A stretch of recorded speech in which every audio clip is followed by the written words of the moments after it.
Pois de Milomes el seguiu traballando na documentación, ten distintos blogs que tamén nos parece interesante que comparta, sobre todo para estas persoas novas que están nos eidos da investigación e buscando documentos e buscando novas, pois hai moito traballo que probablemente o que ti fixeches de recompilar nos blogs sobre Tomás Fábrega, sobre Milomes, sobre deporte LGBT, sobre Lisa Marcela, sobre prensa gráfica, sobre humor gráfico LGTBI-fóbico, pois probablemente todo ese traballo que ti fixeches poda servir, e esa era a vontade de convidarte, para compartires un traballo de documentación que agardamos que tamén sexa de utilidade ás persoas que agora mesmo.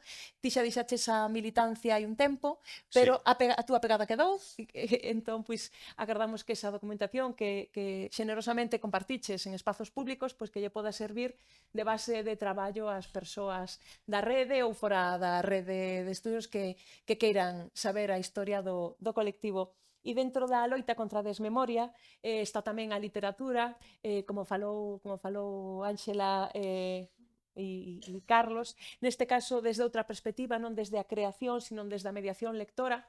A mediación lectora é fundamental para achegar os libros e as obras ao seu público, e dentro destas iniciativas de mediación lectora, a mediación lectora queer, por excelencia en Galiza, sen dúbida é Coiruña, que é un proxecto das bibliotecas municipais da Coruña, que as persoas que non estamos na Coruña envexamos de maneira evidente e con envexa non insana completamente, porque esa maneira de utilizar os libros como punto de encontro dos libros sobre a disidencia sexual. Pero Coiruña ten a maiores dos clubs de lectura, ten moitas iniciativas de lectura queer, de historia do colectivo que Remedios nos compartirá. E que tamén, aínda que unha iniciativa da Coruña, tamén elas son moi xenerosas e tamén agardan, verdad, Diego, que o voso traballo sexa inspiración para outros espazos de bibliotecas que poidan interactuar tamén entre sí. Logo, pois, agradecer tamén o voso traballo tamén de investimento en compra de libros, en traballos tamén de divulgación, para que a través das redes sociais, pois, a xente que estamos nos outros espazos galegos, pois, de alguma maneira nos piquedes para que nós tamén queramos facer cousas tan necesarias como as vosas. Pois deixovos con José Carlos e que lle pedín concisión porque el ten tendencia á expansión. 15 años, es que son 15 años Sí, é certo, de non, currele. estou me metendo contigo, pero hai Y además crudos. moito tempo de militancia, moita información e o que queremos é deixar como un petisco para que quen queira siga buceando e mergullándose nese mar de documentación que nos ofreces. Moitas grazas. Muy bien, arranco a toda máquina. Bien, primero, el tema de la memoria, a mi entender, tiene dos facetas fundamentales. Uno, los objetivos que han tenido los colectivos gays, lesbianas, transexuales a lo largo de la historia reciente, eso por un lado, que se habrán conseguido más o menos, y por el otro, las maneras en que hemos tenido que transitar para llegar a ellos, los caminos que a veces han podido ser de alfombra roja para algunos, para otros han sido más de zancadillas, como es mi caso, y voy ya al ajo. Bien, que podía haberos presentado a empezar a sacar carpetas de casa, de estanterías, era todo un lío, los gatos que se me meterían por medio. ¿Qué os pongo en esta primera imagen? Eso es lo que he tirado. En el 2011, cuando hice una purga para reorganizar la casa, esto es material que yo consideré superfluo. Ahí hay miles de fotocopias de periódicos, dosieres de algunas instituciones que nos enviaban. Aquí no se pierde nada importante.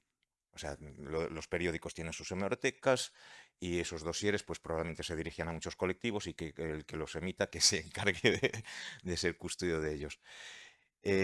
Todavía hubo otra purga cuando dejé esa casa, pero bueno, me llamó mucho la atención cuando me pidió esta colaboración porque volví a revisitar sobre todo el- el blog del libro de Milomes, 10 años de historia, y dije, joder, lo que he metido aquí. ¡Buah! Claro, lo hice ya hace no sé cuántos años, ya ni me acordaba de la cantidad de información. Es decir, del colectivo de Milomes poco se me tiene que preguntar porque he publicado... El libro todo está en ese blog, pero a mayores empecé a meter todos los boletines, todas las jaisetas, todos los carteles, lo que hay no pude más que poner unas poquitas imágenes. Bien, el libro llega hasta los 10 años, ¿eh? No, empezó en el 93, finales del 93. Yo me perdí una reunión o dos nada más del arranque y a partir de ahí ya no, el libro ya no cubre. Sigo, al principio, pues que éramos colectivos, sobre todo muchos estudiantes de carreras como Derecho, Sociología, mucha gente de Sociología, eh, que estaban relativamente, bueno, sociología muy relacionado con la lucha por derechos afectivos sexuales. Y los abogados pues también entraban en las causas, que había litigios y en cómo se podían defender nuestros derechos desde la jurisprudencia.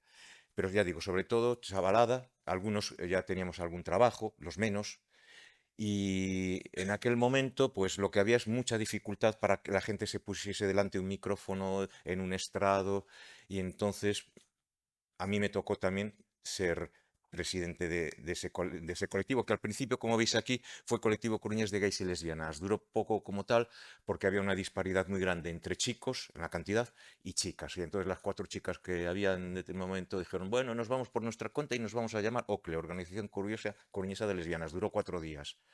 En ese momento nosotros nos refundamos como Milomes, como colectivo gay, pero cuando las chicas liquidaron su colectivo, pues dimos entrada a quien quiera que viniese, sin ningún problema. Hay dos tipos de información en la archivística, cuando vamos en mi trabajo por lo menos. Una la que yo buscaba y otra la que nos llegaba. El apartado de correos era uno de los cauces por los que nos llegaron los documentos más estremecedores. La gente joven, nos llegaban de cualquier parte de Galicia, pero sobre todo Coruña y provincia de Lugo. No había otros contactos posibles, no había los teléfonos móviles. El colectivo ni en sueños podía pensar en tener una línea de teléfono fijo. Vamos, si andamos por bares, a ver dónde vas a tener ese teléfono. Entonces, ¿sabes? La información a la gente de por ahí fuera le llegaba sobre todo por las revistas porno. Las revistas porno tenían sus listados de colectivos y entidades y apartados de correo. No había otra manera de llegar a la gente, imaginaros. Tenías que necesariamente comprar una revista porno en yo que sé lugar de Lugo para saber que había aquí un colectivo, porque las posibilidades que nosotros teníamos de estar en el candelero eran muy poquitas. Bueno, la primera carta que está aquí es estremecedora, es un chaval de 14 años de por esta zona y que nos pedía que le pusiésemos una nota en una cabina de teléfonos, porque no podíamos dirigirnos a él personalmente, a su casa, no le podíamos enviar una carta ni nada. Y como es por vía apartado de correos, el chico nos lo puso con tal premura de fechas que cuando quiera que yo conseguí coger esa carta ya no llegué a tiempo. Aún así fui a ponerle una nota y no tuvimos respuesta de ese chaval. Pero bueno, si podéis leer ver abajo solo la cantidad de admiraciones antes del 12 de mayo. Yo qué sé qué pasaría el 12 de mayo, pero el chavalito desesperado, no lo conseguimos localizar nunca. La carta de al lado es otra persona que también tiene cierta urgencia, no hago más que agobiarme, escribe en algún lado, ya no aguanto más, que se plantea después de acabar la carrera largarse a Madrid, como tantos, y muchos escogían la carrera para tener que irse de Coruña a Madrid.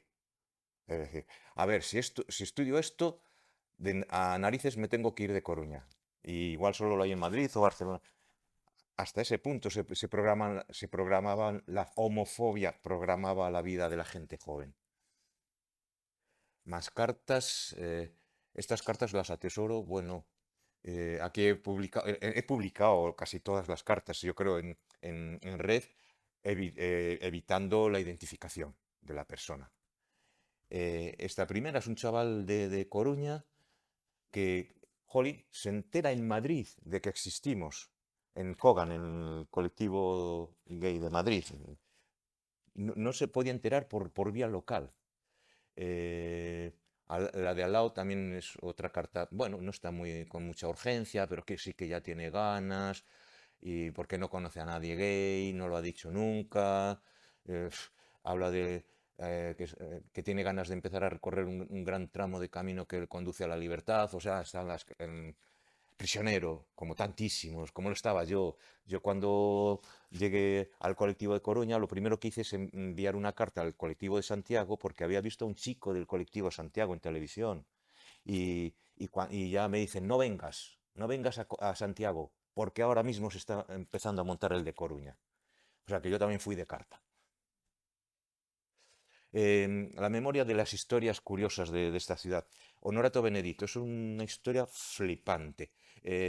Se pudo leer en la prensa el 31 de diciembre de 1964. Yo creo que esta me la archivó un historiador del Archivo del Reino de Galicia, porque yo creo que nunca encontré este documento. Desde luego no se me hubiera ocurrido ir a un periódico en 1964. Pero es muy interesante la fecha, 31 de diciembre. Se va a repetir esta fecha exactamente 30 años después. Este señor era un militar, un soldado de los tercios que estaba aquí en Coruña, se lió con dos chavales, los pillaron, los metieron a los tres en la cárcel. El artículo que tenéis aquí, del que transcribe el documento del momento, dice que eran niños, pero bueno, hablaremos. A todos los metieron en la cárcel.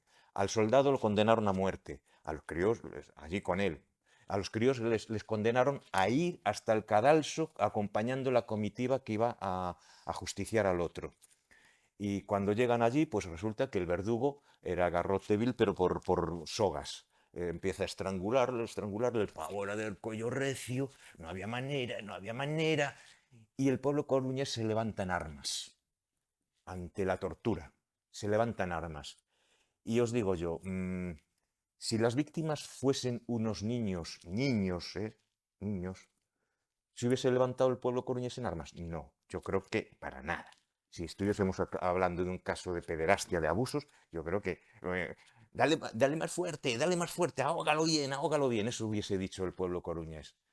Se levantan armas, lo refugian en una iglesia, las autoridades civiles y militares de Coruña tienen que pedir refuerzos militares a Santiago y ni por esas. El pueblo coruñés liberó a este señor, al Honorato Benedicto Truque. Y esto aconteció en 1697. ¿Se perdió toda la información?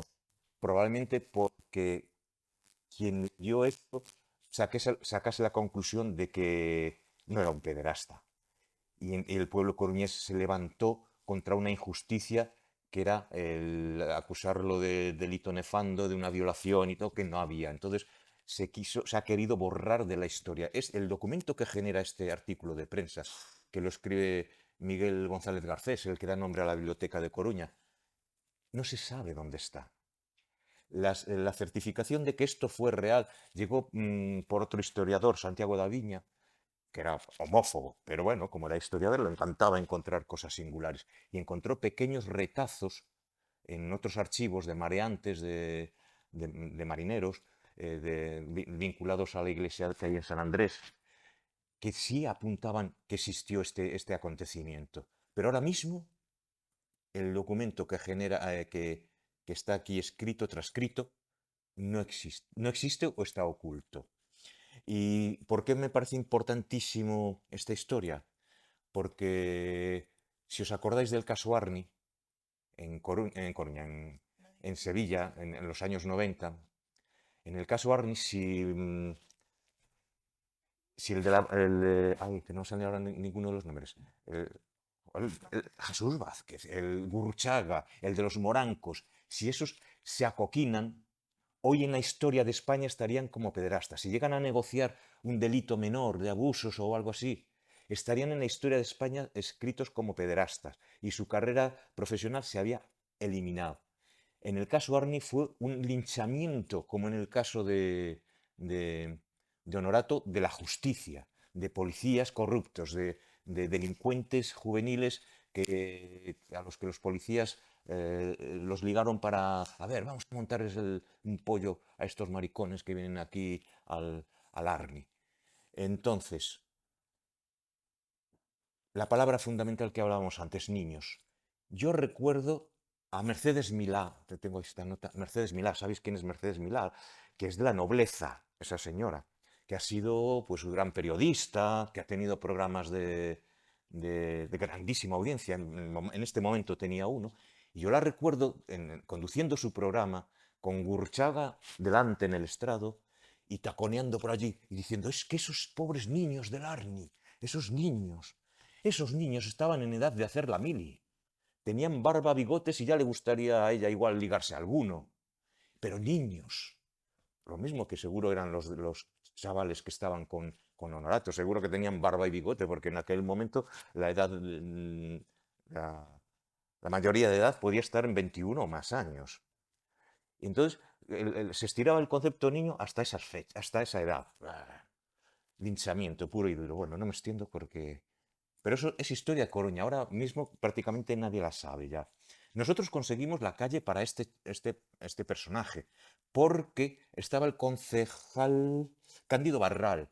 Y Cándido Barral se había leído un libro del gran escritor de Valladolid, no me acuerdo del nombre, pero el libro del Libes, creo que era La sombra de los cipreses es alargada, que narra una historia así. Entonces Cándido Barral fue con ello, pero enseguida le llegó el hachazo de Paco Vázquez y dije, no, la calle al pederasta no. Cándido Barral entendió la historia. Sigo, Marcela y Elisa, la historia de Marcela y Elisa. Aquí veis un pequeño artículo de prensa, óperas, bailes, fin de año. Este artículo de prensa vuelve a ser 31 de diciembre de 2001, por ahí, o de 2000 o de 2001, quizás del 2000. Y parece ser que el 31 de diciembre podías publicar todas estas caralladas de maricones, botellas, que nadie se enteraba en la prensa, porque todos estaban a lo que estaban, ¿no? Y yo, que era rata de biblioteca, me daba lo mismo que fuese 31 de diciembre que 1 de enero. Al día siguiente me iba a las bibliotecas, a las hemerotecas en cuanto abrían, y localicé este artículo. Y aquí empieza la historia de Marcela y Elisa. Y ahí es cuando empezamos a plantearnos el premio y todo eso. Pero lo más importante de Marcela y Elisa, que prácticamente también ha quedado muy desleído, casi nadie lo sabe, es lo que pasó al poco. Es este libro que fue un bestseller a principios del siglo. Esta es edición de 1919 y la primera es de 1903. Era un auténtico bestseller. Y aquí una de las historias, que son tres, de mujeres, está dedicada a Marcela y Elisa. O sea, está reescrita en otro contexto, pero es la historia de Marcela y Elisa. Y en alguna de las ediciones lo pone en nota a pie de página en un momento. En otras no. Y esto lo encontré yo en internet, en Estados Unidos. Que hablaban pues una estudiosa del tema LGTBI de este libro. Y decía Marcela y Elisa Coruña. Allá que me voy yo a la Biblioteca Nacional a consultarlo. Primero a consultarlo, luego a comprarlo y hacer más consultas. Bueno, eso fue fundamental. Hicimos el premio Marcela y Elsa. La primera edición la llamamos Premio Homosexual Parroquial de San Jorge, por tocar las narices. Eh, ¿Eh? La sed de amar, perdón, es que como tengo tantas cosas. Eh, la primera edición fue especial para Abel Méndez, que era integrante del colectivo y estaba perseguido por una chavalada homófoba de Coruña, y conseguimos que viniera Manolo Rivas a hacerla valer en medios de comunicación para que estos chavales vieran, oye, usted está protegido por alguien importante, no podemos apalearlo así sin más. Bueno, a partir de esa edición ya fue Marcela y Elisa el premio. Tomás Fábregas, como aquí Eva me insistió, pues ahondé en documentación más de lo que tenía previsto. Y bueno, Tomás Fábregas, la historia nos llega de viva voz por un integrante que se incorporó al colectivo hacia el año 2000. Era Pedro Morlán, era uno de los mayores del colectivo. Había sido perseguido por el franquismo, encarcelado aquí en Coruña y se largó. Y en esa larganza de España coincidió con Tomás Fábregas en Nueva York. Y nos decía, ¿qué narices estáis buscando gente de fuera de Coruña para el premio Marcela y Elisa cuando tenemos la historia aquí de Tomás Fábregas? Y buscábamos fuera de Coruña porque los que sabíamos que estaban aquí, se lo merecían el premio, no querían saber nada. No querían que les premiáramos. En aquellos tiempos era como joderles la vida. O sea que nos íbamos a buscar, yo qué sé, lo que encontrábamos por el mundo. Y entonces nos contó la historia de Tomás. Desde que nos contó la historia de Tomás, ya el plan fue otro, ir a por mucho más, a tratar de hacer una exposición importante que yo negocié con el ayuntamiento. Podías, para a xente que non coñeza, resumir un poquinho quen foi Tomás Fábregas? Tomás Fábregas fue un activista importantísimo a nivel mundial en San Francisco. Él se conoció con Pedro Morlán como trabajador de la UNESCO en Nueva York, pero luego se fue a San Francisco. Y claro, tenía SIDA. Y él fue uno de los principales directivos del comité, no sé si era el Comité Antisida de San Francisco.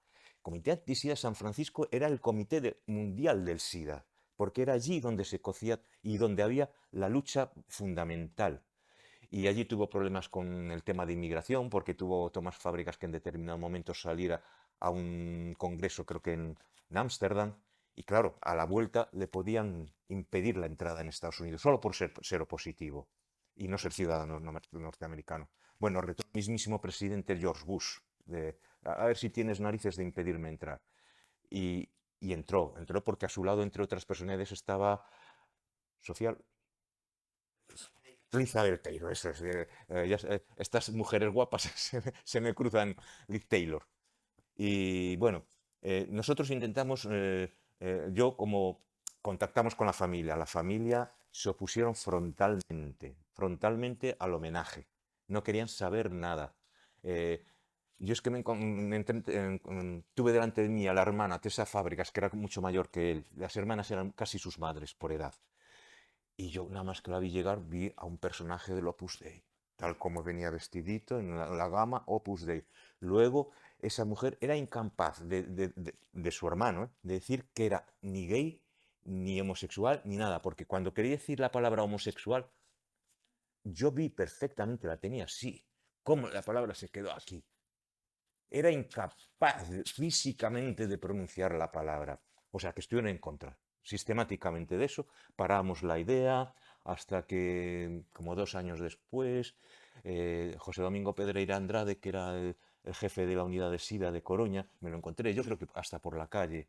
Él había tratado a Tomás, porque Tomás enfermo aún pudo venir alguna vez a Coruña, murió allá en San Francisco, y lo había tratado y me dice, ¿por qué no tiráis para adelante con el tema de Tomás? Y digo, pero es que la familia, están teniéndolos en contra ya. ¿Qué institución se va a sentir cómoda cuando...? Y dijo, tirar para adelante. Digo, pues tiramos para adelante, me cago en la leche, para adelante que vamos. Y también nos pasó que, buscando la información, porque estoy leyendo aquí, una persona importante, Catherine Tesley, era una profesora asociada de la Universidad de Coruña que había nacido en San Francisco, tenía su familia en San Francisco. ¿Y qué hizo? Pues se puso en contacto con nosotros y a ver qué podemos hacer.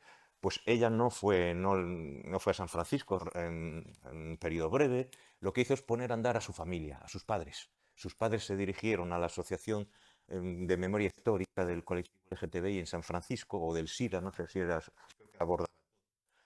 Y fueron los padres los que consultaron ese material, fotocopiaron unas cuantas cosas y se la mandaron por correo a su hija, y por aquí creo que andan el sobre, que, no, este es el sobre, Tomás Fábregas, esta carpetilla, el sobre con la documentación que nos llegó de San Francisco. Claro, de la familia nosotros no podíamos esperar ni la más mínima documentación. Esto viene de San Francisco, enviado por los padres de Catherine y para el colectivo Milhomes. Y hay distintos materiales relativos a Tomás. Algunas cartas personales que también, bueno, sigo por aquí un poco por seguir cartas. Aquí veis una carta. Perdona. En cuanto pudimos, yo largué toda la información que teníamos en un blog de Tomás en redes. Bueno, ese blog se leyó en Argentina, fijaros, por un amigo de Tomás. Y ese amigo nos remitió nos remitió esta carta, que era de Tomás, que le había enviado a él. Esto es material, lo que veis es la letra de Tomás, la firma de Tomás, pues contando sus avatares de su vida, de los últimos años de su vida, a sus amigos que había conocido por Estados Unidos. Ya digo, de la familia no nos ha llegado, jamás han querido facilitarnos nada. Y bueno, como me puse a investigar por la exigencia de Eva de que ahondara en el tema, pues fue Internet. Y ahí encontré pues, un vídeo en YouTube que creo que está subido en el año 2003, pero el material yo creo que es del 2001, y yo creo que es un programa que es a memoria diversa contra memoria voces recuperadas, que es esto que estamos haciendo aquí ahora mismo, claro. Y debió grabarse en la pandemia porque estaban con mascarillas. Y ahí hablaba José Domingo, no, Domingo Domingo Díaz do Campo, que estaba haciendo un documental sobre Tomás.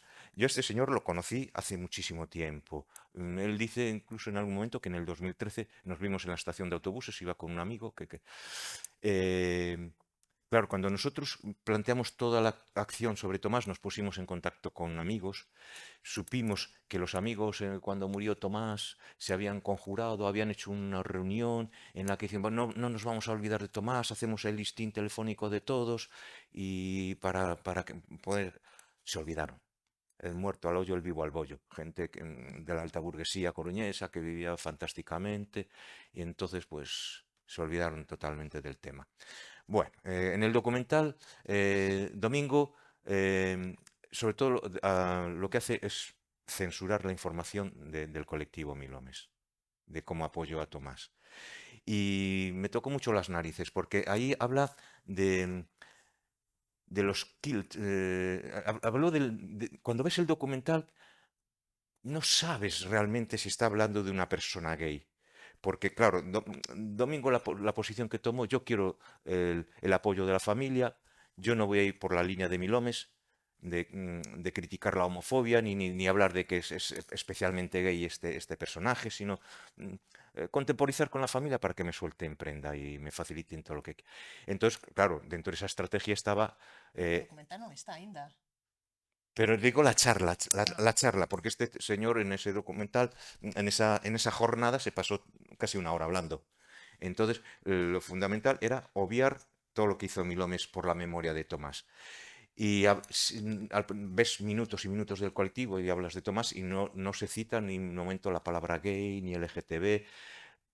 Sí mete al novio, a Jeff, que fue una persona excepcional, a la que la familia de Tomás mm, ninguneó, ninguneo. Bueno, total, que en el documental, Fito, tú dijiste que desde el principio de tu activismo habías trabajado en la búsqueda de estos personajes. No, cuando entraste como vicepresidente y presidente de Milomes, os cargasteis la historia Tomás, os desentendisteis de ella. Esto es importante también saber cómo son las cosas.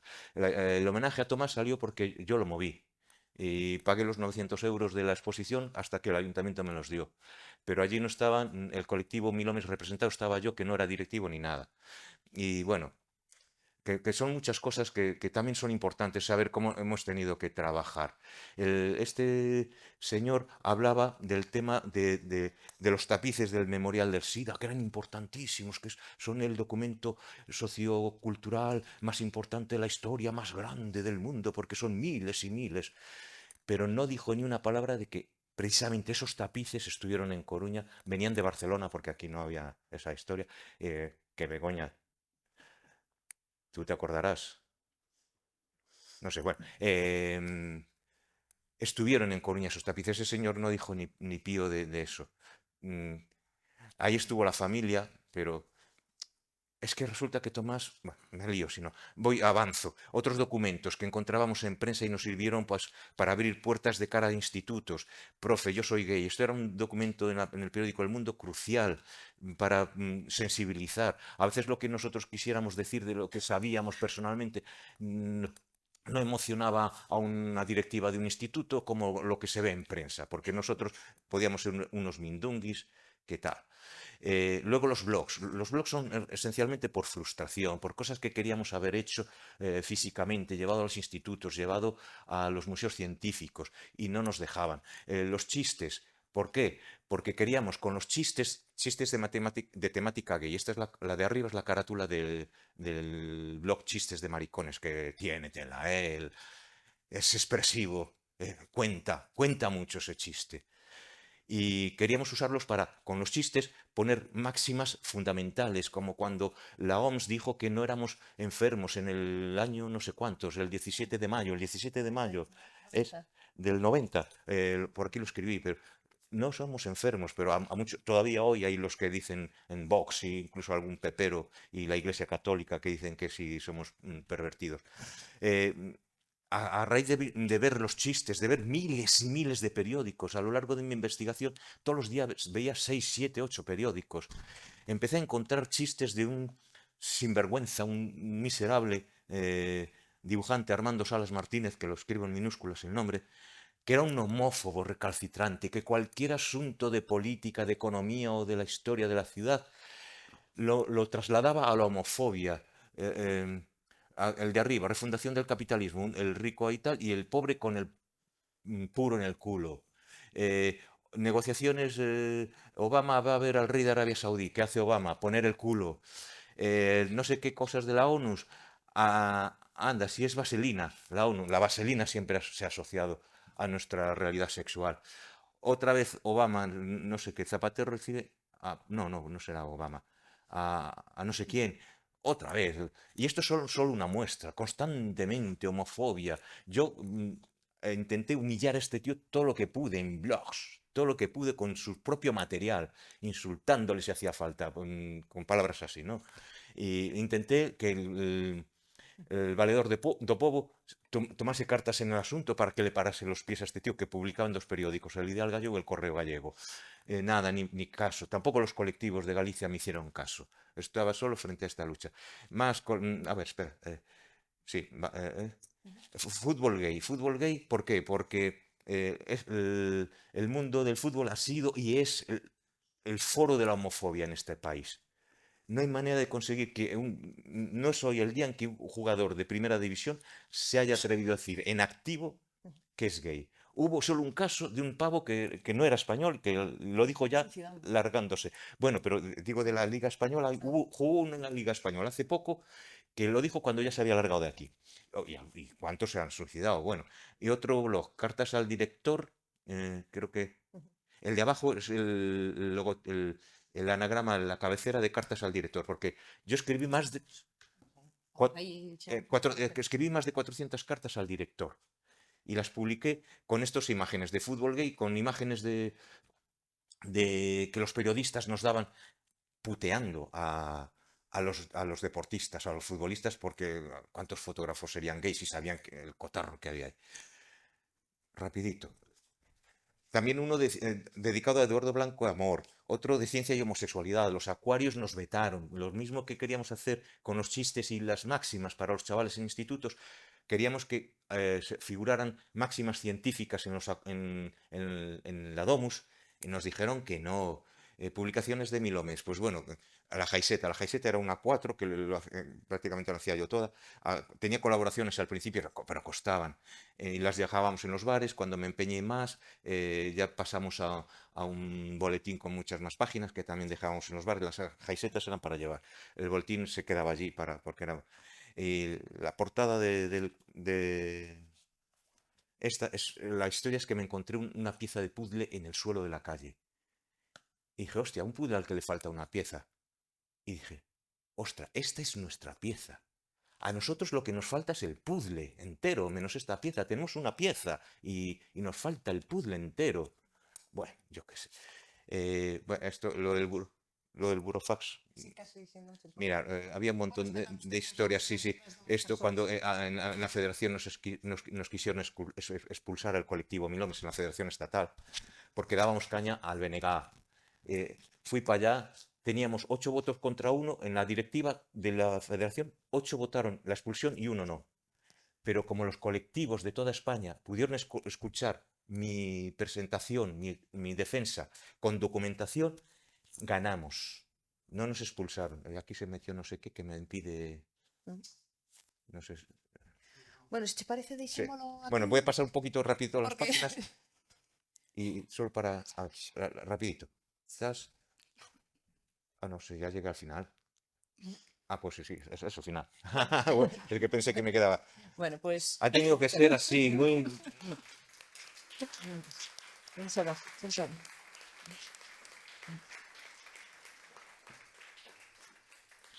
Es que pensé que me quedaba más.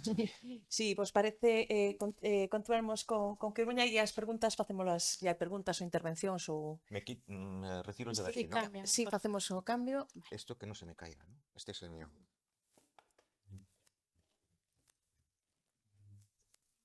Esto, pues,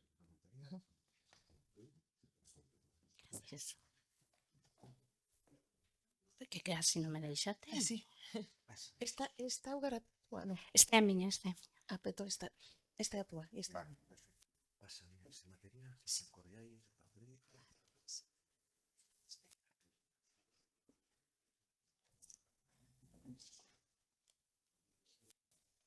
Hola. Boa tarde xa.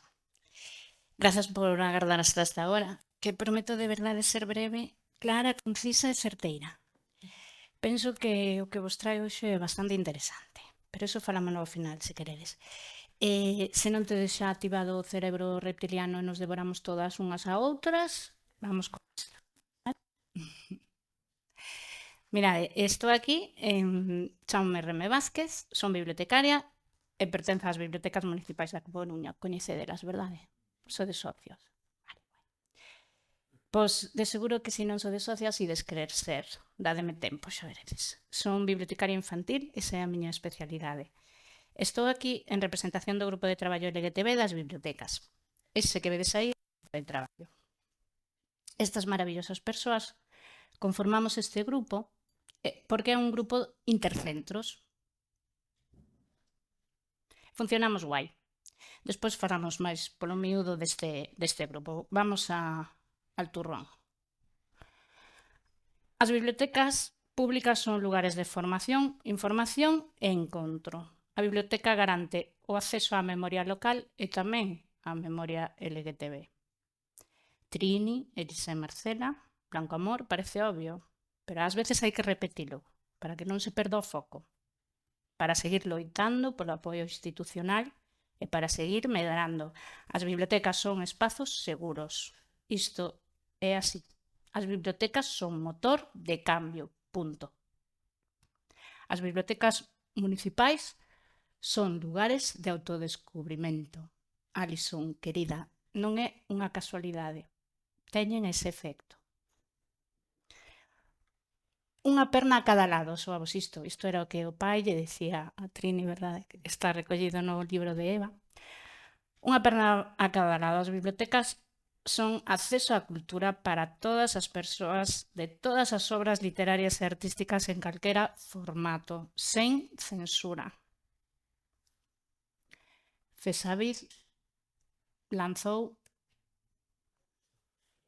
a alerta. Fesavid é a Sociedade Española de Arquivística, Biblioteconomía e Documentación. Non toleramos a censura dos nosos fondos bibliográficos. Non toleramos as desafortunadas alusións ás nosas persoas usuarias. Si te sientes de 30 y tienes 50, ¿también cambiáis la fecha de nacimiento del carné de la Biblia? No, gilipollas. Tes que poñer aquí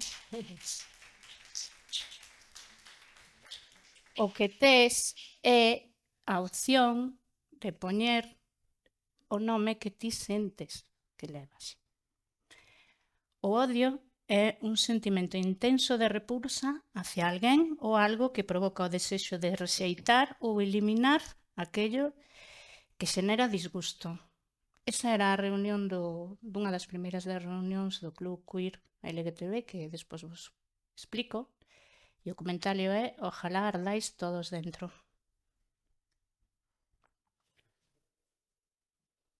Máis comentarios homófobos. O capítulo 6 da Lei 2/2014 obriga ao órgano competente da comunidade autónoma, neste caso na Xunta, a creación dunha sección específica na Biblioteca de Galicia, que é a que está na Cidade da Cultura. Vale. Sobre o feito LGTBI en materia de orientación sexual e identidade de xénero. Ben, pois isto aínda non o teñen, vale? Non existe. O que había en construcción na súa web, de feito, xa non está. Pois, desde aquí instámolos a retomar esta idea, animámolos. dádelle, que nunca está de máis cumprir a lei tampouco. Naquel momento decidimos que non íamos esperar. Este é o alicerce do grupo de traballo no que formo parte agora. O que vos presentei antes. As municipais entenden, nacen en 2009 e ofrecen varias formacións para sensibilizar o personal propio das bibliotecas. E á vez van surxindo traballos. Dámonos conta de que hai materiais na biblioteca, no fondo bibliográfico, moi abundantes, pero que están dispersos. Dámonos conta de que debemos elaborar unhas guías específicas para mostrar á cidadanía o que hai dentro das bibliotecas. Dámonos conta de que hai que facer máis accesible o catálogo da biblioteca e que sexa máis fácil de recuperar o que nos interesa. Tamén de que a cultura LGTB ten que ser transversal a todo o que xurde da biblioteca. E tamén nos damos conta de que estamos bastante soas.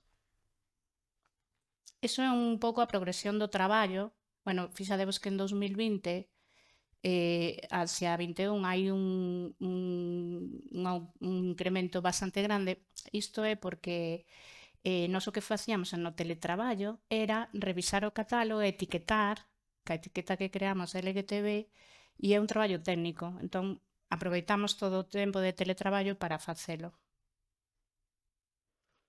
Mirade, temos etiquetadas hasta 1800. Vedes aí a comparativa das cidades, non?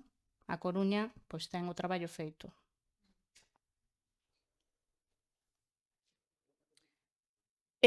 Ovellas negras sí, pero vamos llenando, non? Tamén quixemos que un paseo pola biblioteca fose inspirador. Mirade, este adhesivo que vedes aquí é colocado na portada, porque os cómics na biblioteca están así de frente, por iso o poñemos aí na portada, ou senón no lombo dos libros que conteñen autoría ou tema, vale, LGTB, que está moi chula. E así visibilizamos. A hora de buscar no catálogo da biblioteca quixemos poñer as cousas fáciles e dotámolo de epígrafes facilmente recoñecibles. Se non tedes isto nas vosas bibliotecas de barrio, pedidio. Exixideo, que non custa nada, é poñer o foco, é visibilizar, é a súa responsabilidade tamén. A isto me refiro, a que no catálogo vedes que podedes buscar directamente por gays, lesbianas, trans, vale? E aí vaivos listar toda a documentación que vos interesa. Bueno, as bibliotecas chamámoslle documentación aos libros, películas, vale? Non é un certificado bancario, chamámoslle documentos a todo o que hai na biblioteca. Vale. O que pasa con estas cosas é que se empeza a comentar que na biblioteca fai falta un club de traballo, un club de lectura. E en 2016 é a primeira reunión do Club de Lectura Coruña. Vale, había 10 personas inscritas de 20 prazas que se ofrecían. Pero empezouse a correr a voz. E ao final mercáronse 3.500 novos exemplares para os clubs de lectura, que isto significa que un 29% era LGTB, e además recibimos 80 exemplares LGTB para clubs de lectura donados por Corfés, pola Deputación e por incluso particulares. Hoxe en día hai 3 clubs de lectura, 3 grupos de lectura do LGTB, 82 inscricións e 60 participantes actuais. Vale, o grupo de traballo. Dímonos conta de que teñamos que diversificar un pouco as letras, porque tiñamos moito fondo do G, menos do L, menos aínda do T e moi pouquiño do B. Tamén vos digo que non é que non teñamos nós na biblioteca, é que a produción editorial é a que é. Vimos a necesidade de diversificar tamén as nosas actividades. Encontros coas nosas autoras referentes, cineclub, isto é unha actividade moi chula o Cineclub participase dunha maneira moi sinxela. Tive esa película na casa e despois quedamos para falar da peli, vale? É super cómodo. E despois vamos tomar as cañas. Encontros, o Falar non ten cancelo, tamén convidaba a Bopó para facelo dunha maneira moi transversal. Debuche unha, bueno, algunhas. E o faladoiro do Tradi, que isto tamén nos gusta moito. Tamén integramos colectivos e entidades LGTB da cidade. E isto que vedes aí de mesa de análisis LICS LGTB estuvo moi guai. Convidamos aos colectivos da nosa cidade para analizar os libros infantís que tiñamos nas bibliotecas co obxectivo de elaborar unha guía de boas prácticas, de maneira que a podamos mover polas bibliotecas para que as actividades de contacontos, de formación, de mediación lectora, de formación de lectores, pois teñan estes contos como motor, non? Pois son unhas suxerencias para que se inclúan fondos LGTB nestas cuestións. E o analizamos con eles. Explotoume a cabeza, porque desde un punto de vista de bibliotecaria a xuntarme cos colectivos é abrir todo un abano de posibilidades. Tamén exploramos vías de colaboración con outras administracións e aquí a Diputación botanos un cable moi guai que é que nos presta as licencias para poder ler nos 3 clubs de lectura á vez a mesma lectura. Claro, non hai exemplares que nos cheguen para 60 persoas. Entón, a DIPU apóianos en isto. Tamén, dentro do grupo de traballo, dixemos, pois vamos facer a Galicoirpedia. Que é facer, sí, é facer entradas de obras de literatura galega LGTB que non estaban, pois facer unha entrada na Wikipedia. Isto ímolo facendo pouquiño a pouco. Aí tedes a entrada de Memoria Diversa. Tamén estamos pola recuperación da actividade do colectivo Coruñés Mil Homes, que son os nosos compañeiros. E o que facemos é unha nova gaiseta, que é como un guiño para ir referenciando a documentación que é accesible na Biblioteca de Estudos Locais tamén. E, por último, só que vos quería decir que nas bibliotecas está o pasado e por eso conservamos a memoria local. Estamos no presente tamén, medrando, e somos futuro. Así que, grazas a todas.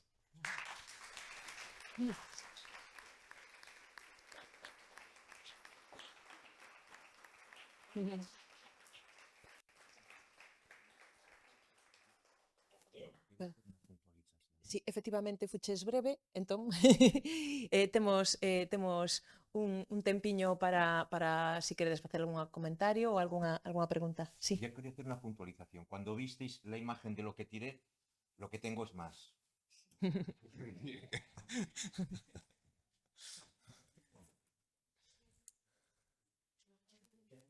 Boas, por alusións un pouco, non? Solamente dicir unha cousa. Cando entrou a nova directiva de Mil Homes, vos deixastes de ser directiva, emprendemos outro camiño diferente, ni mellor ni peor. Diferente porque éramos, non, Claro, ni mejor ni peor. Ni mejor ni peor, diferente. Pero no buscabais lo que dijisteis que buscabais. No. Hicimos lo que hacían las asambleas, pero de todas formas, eu te deixei hablar, ¿no? Entonces vou falar eu. De todas formas, conseguimos que o Concello da Coruña aprobara unha rúa para Tomás Fábregas, que está, si queredes, a 10 minutos de aquí, podedes ir andando, O sea, conseguimos algo. Respecto a Domingo, Domingo é un creador, Domingo é un documentalista, e fai documentais, e como pode, non está Margarida, a creadora, cada un fai o seu punto de vista. Cando fai unha obra, dá un punto de vista, ve unha acción que nos pode gustar máis ou menos, pero el ve unha historia. Por certo, si o ese principal desa historia é o novio de Tomás Fábregas, decir que non se fala de homosexualidade, bueno, aí non se deben. Aínda así, eu viña aquí con outra idea, eu creo que temos diferencias en ver a forma en que vemos o activismo, ti e eu, pero eu creo que eres unha parte importante do activismo na Coruña. E quero darte as gracias por todo o que fixeches e me gustaría que todos lle déramos un aplauso.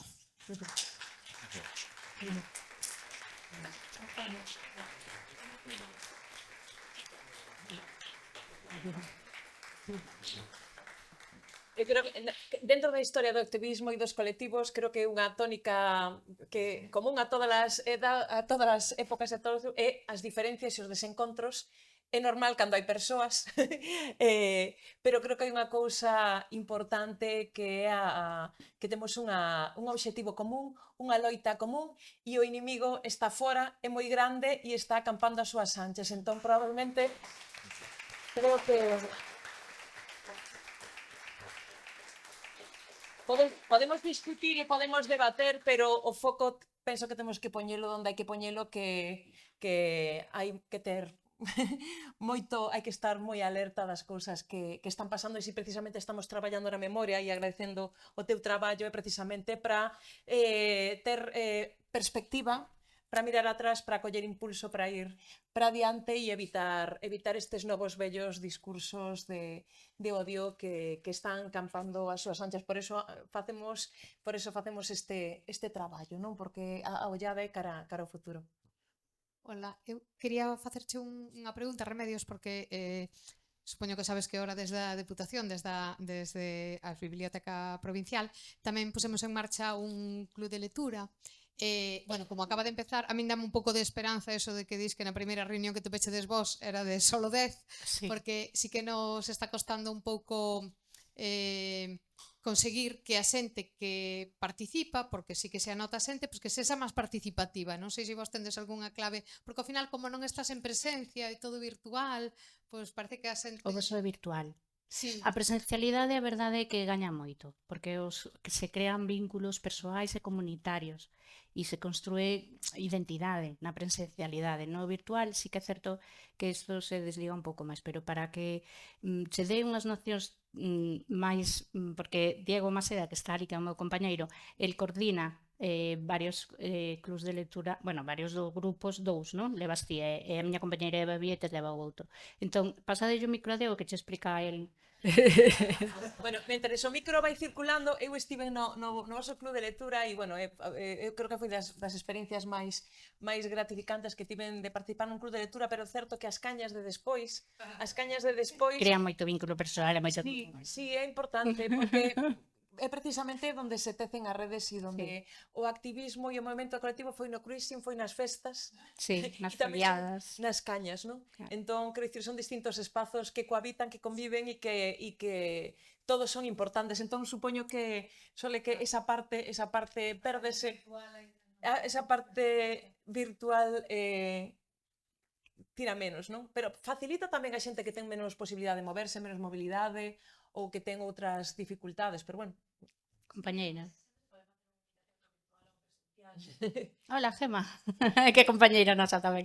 Que si queres explicar Non como sei, pasamos de 10 a 20. É que non teño nin idea como se pode facer.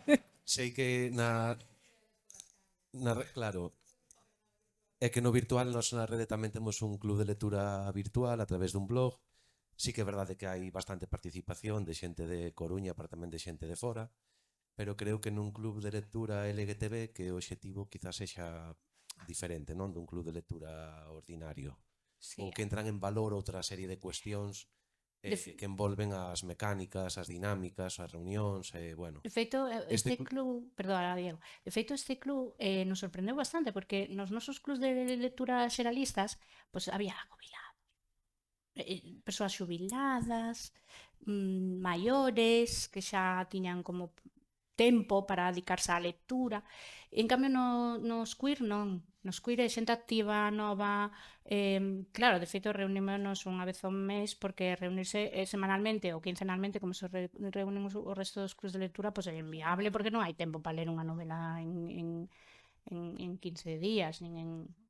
Entón, é un club moi vivo, porque a xente é moi activa, claro.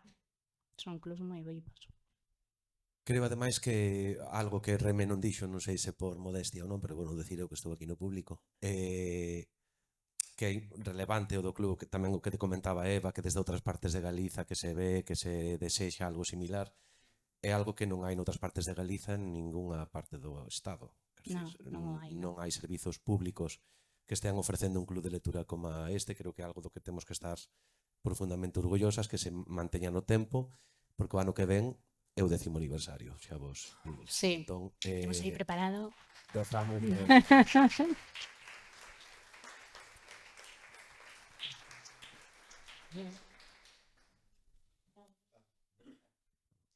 Ben, obrigado, non, por as tres persoas que estades na mesa.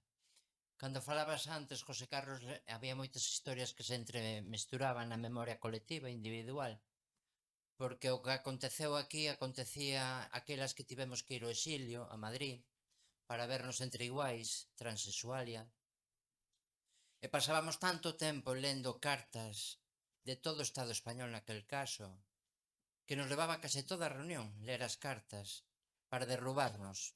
As primeiras galegas que encontrei trans foron en Madrid, en situacións moi penosas, precarias, moi precarias. E eu creo que é toda unha historia que hai que agradecer que se teña escrito. Non sei, perdín o contacto evidente con Madrid, vou pouco e non me presta moito ir a Madrid por moitas cousas, por algunha xentiría. Pero en todo caso que agradezo que se teña feito iso e relembroume moitas, porque alá pois leíamos cartas que era para botarse pola xanela abaixo, porque terrible, terrible situación nos 90, estou falando, que non podo falar moito de antes. E no tema de Coiruña, pois, parabéns, non? É algo envexável, vívase onde se viva, se a Embrión que vivía, Compostela antes, agora nas terras do Salnés. E fago-vos un brinde. Eu estou participando en representación da CIGA no observatorio, non? Parece un observatorio e parece unha merdallada, con perdón, vale? Pero realmente estamos sacándolles anaquiños. Podemos parar algunhas historias que viñan de unhas supostas feministas, non? Que para que eliminasen os protocolos de educación e sanidade no tema da diversidade, neste caso do tema trans, porque veñen con forza, sabedes que as TERFs están aí. Vou facer unha brincadeira. Eu encántome viaxar, porque viaxo con tantos transportes que me mola. E sinto por elas, non? Pero en todo caso que si podemos algún día vernos e elaborar un texto, levo observatorio. Porque a lei de 2014, que é unha non vale, é unha lei moi coxa, non obriga nada, recomenda moitísimo, recomenda, é o mesmo que as cartas de Nacións Unidas ou da Unión Europea, cando recomendan os Estados membros, recomendar non é nada, é papel mollado, pior ainda, é lixo. Entón, levarme esa proposta, levarnos, non levar eu podo presentala, e convidarvos tamén a participar. Non é agradável, porque que che digan mentiras teras que escoitar, non? Que che digan que fixeron un inquérito da hostia polos centros de secundaria e que non hai lesbi, gay, bi, trans, e fobia, é que están funcionando ben as unidades de atención ás persoas trans, e que xo digan así a directora xeral de Sanidade, hai que trajar tamén xapos aí a tutiplé. Pero cando menos estamos aí, hai unha hiperrepresentación da administración, nomeadamente, cando o tema é moi escabroso, non ven a persoa política, mandan a funcionario que por aí incluso é colega que entende perfectamente como a min e como a nós, pero que fago ese brinde de levar iso, porque 2014-2025, e xa falei da outra vez que viñen, cando foi o de homenaxe a Trini, falábamos diso e o tempo pasa. E as demais entidades que vedes as cousas da Xunta un tanto así afastadas de nós, conquistemos espazos. Somos quen de derrubar.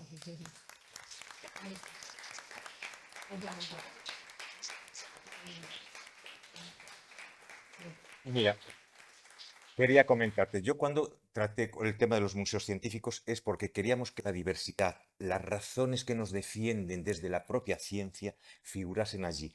¿Os imagináis la cantidad de bien que hubiesen hecho esos museos si desde hace 30 años contasen bien el tema de la transexualidad, que les quitasen las mamarrachadas que tienen en la boca a los de Vox y toda esta peña?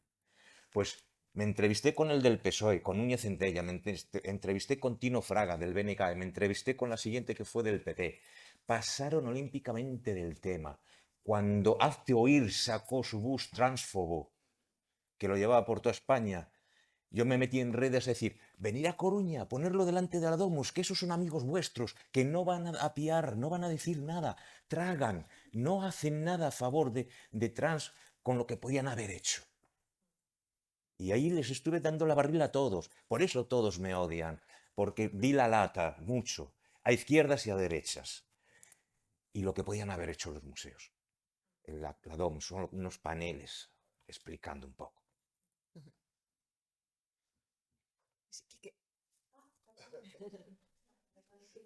Faz ben.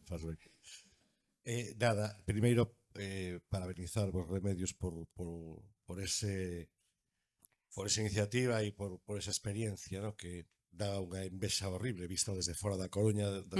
A min provoca moitísima envexa e oxalá que cunda o exemplo e se contaxie, non? Esa experiencia.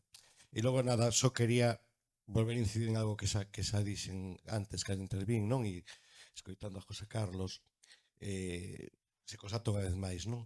É dicir, a historia dos movementos gay en Galicia, os sucesivos movementos gay, é a historia del eterno adanismo, non? É dicir, que cada unha das experiencias é unha experiencia ex novo, absolutamente ex novo. É como se nada do anterior tivese sucedido, non? Claro, visto agora desde o século XXI, evidentemente as circunstancias dos anos 90 eran tremendas, non? Comparadas cas de agora, é dicir, o ambiente social era moito máis asfixiante do que hoxe. Claro, pero ese ambiente, ese ecosistema social xa mudara moitísimo respecto do que era nos últimos anos 70 e primeiros 80, non? Era aquelo que decía. Está Nanina aí tamén. Claro, Nanina sabe tamén o mellor que a min.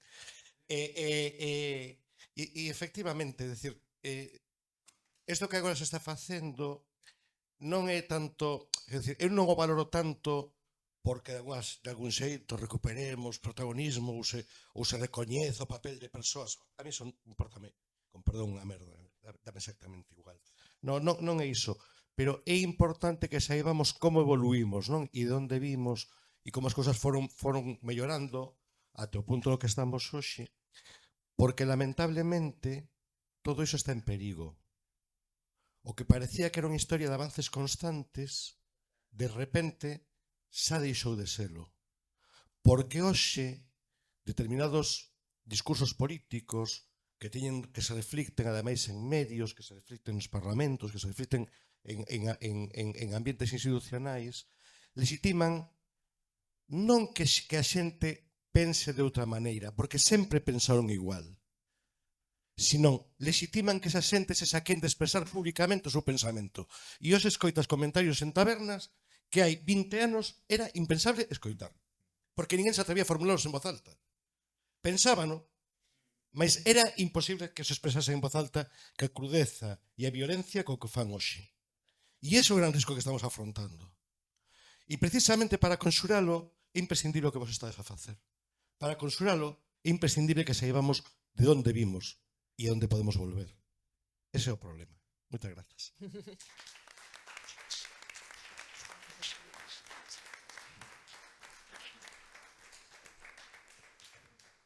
Por alusións, non? No, nada de alusións.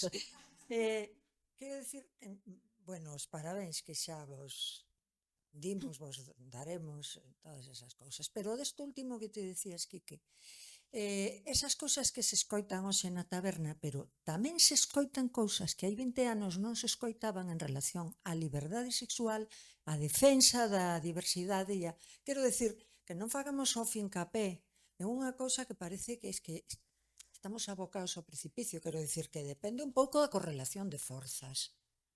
A cuestión está aí.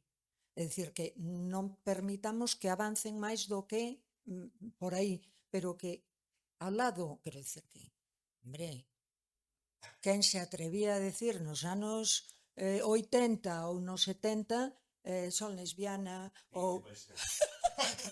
Eras lesbiana, eu marica. Pois eso, quero dicir que nos quedemos un pouco con que non é só que avanzan as forzas que sempre estaban aí, as covachas estaban aí. Agora o que pasa é que perderon a vergonza e salen e falan e din, non? Pero que as forzas a prol da liberdade sexual temos avanzado infinito, pero infinito. Estamos aquí, de feito, dicindo as cousas que estamos dicindo, non?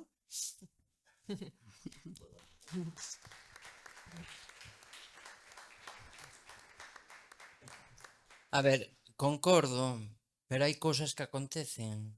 Evidentemente, a correlación de forzas é importante, pero a liberdade que teñen a xente de merda da dereita de falar, a mí nunca en tantas palestras que estiven en liceos pasou o que me pasou hai pouco nun concello que queda a medio camiño.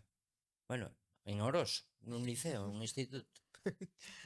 Medio camiño, non sei, de Compostela falaba, pero de Vila Xoán tamén.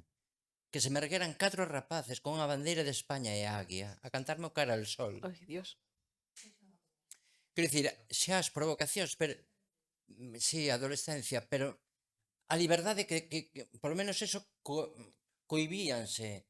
E sobre todo hai un problema tamén nos centros educativos en canto, perdoade, son mestra de vocación, ainda que non exercí moito. Exercín de mestra social, pero de mestra de outro tipo non. Falla tamén o sistema educativo, non? Evidentemente, que me ia dicir que cara con cara se me puseron 4 mangallóns, porque eran máis grandes que a min e altas son un pouco, a cantarme o cara al sol, que tan sequera sabían a letra, que non? Porque nin para iso estaba eu para dar leccións.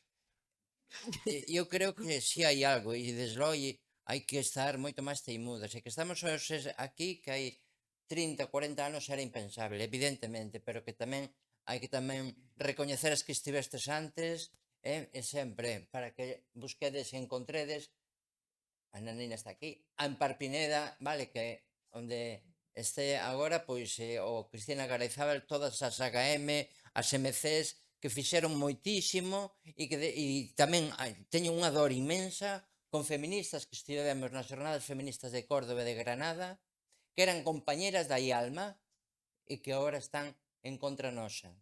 E que limos os seus libros e dicíamos xapó, vale? Entre elas, eu non meo porque estou moi farta, Amelia Valcárcel, bueno, a Cristina Fallarás, que vai de feminista, non chega a chachi.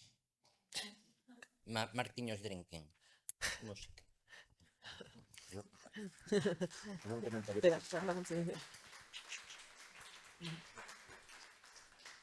Grazas. Bueno, darvos as grazas por todo o que estáis facendo, por dar a visibilidade que dais. Teño 23 anos, non sei como era antes as circunstancias, pero vos loitastes porque a xente de miña idade teñamos os dereitos que temos a día de hoxe. A verdade é tanta, siga habendo moito odio a día de hoxe, sufrimos moita discriminación, tanto o colectivo LGTB como o colectivo feminista, entre outros colectivos racializados tamén. Eu falo desde a miña experiencia como muller negra transracializada, sofre discriminación no seu día a día. Eu só digo unha cousa, non hai que calar, hai que tirar pa diante, e dicen, pasa, non pases, tira pa diante e contesta, porque se calamos, cómenos, e non pode ser así, temos que seguir pa diante. Despois dicen que nos institutos non hai discriminación, iso é totalmente mentira, hai unha discriminación tremenda, tremenda. A mi no instituto era o maricón negro do instituto. E agora pois esa xente cala a boca, porque eu ora non calo e hai que contestar a esa xente. E a veces non fai falta dicir palabras para calar a xente, só solamente con actos. Como, por exemplo, en redes sociais, que podes recibir odio por xente que nin coñeces. Pero hai xente que iba acomplexada e que se esconde detrás dunha pantalla, que nin fotos súas de perfil foñen. Son xente que o único que queren é vernos ao fondo. Pero creo que hai xente que se ve reflexada en nós e que nos envidian a nosa liberdade, que nós loitamos por ela, e reflexan o seu odio hacia nós, por esa envexa que nos teñen. Entonces, eso, que grazas por todo, grazas por loitar polos nosos dereitos, e esperemos seguir loitando e que dentro de moito tempo todo vaya moito mellor e que sigamos avanzando.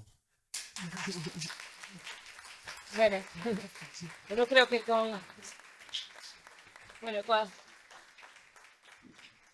coa enerxía e coas túas palabras, Paula, creo que é un bon momento para facer unha parada e levamos xa unhas horiñas de encontros, de reflexións, de debate. Pola tarde temos máis a partir das 5. Agradecer a vosa presenza nun sábado que seguro que tedes cansados de toda a semana, pero o feito de estardes aquí tamén nos dá moita forza e xustifica tamén e anima moito no traballo que estamos a facendo. Moitas grazas.